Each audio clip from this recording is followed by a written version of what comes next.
விதையும் நிலமும் என்ற இந்த தொடருக்கு உங்களை வரவேற்கிறேன்.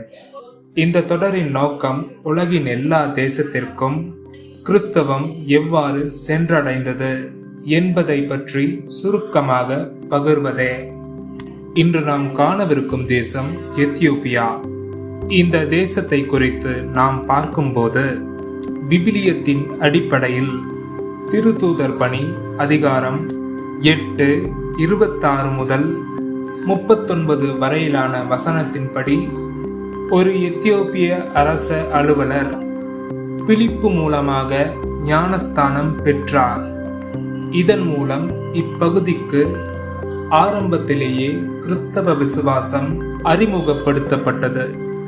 மேலும் எத்தியோப்பிய திருச்சபையானது கிறிஸ்தவத்தின் மிக பழமையான திருச்சபைகளில் ஒன்றாக இருப்பது மட்டும் அல்லாமல் ஆப்பிரிக்கா மற்றும் ஆசியாவிற்கு வெளியே பெரும்பாலும் அறியப்படாத ஒரு விசுவாச பிரிவின் அங்கமாகவும் உள்ளது. சிறப்பாக எத்தியோப்பிய கிறிஸ்தவம் குறைந்தபட்சம் 15ஆம் நூற்றாண்டிலிருந்தே திருவுருவ படங்களுக்கு மதிப்பளித்து வந்துள்ளது.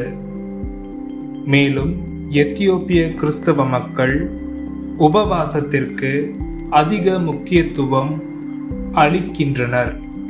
2026ஆம் ஆண்டின் தொடக்கத்தில் எத்தியோப்பியாவின் மக்கள் தொகையில் சுமார் 60% முதல் 67% வரை கிறிஸ்தவர்கள் உள்ளனர்.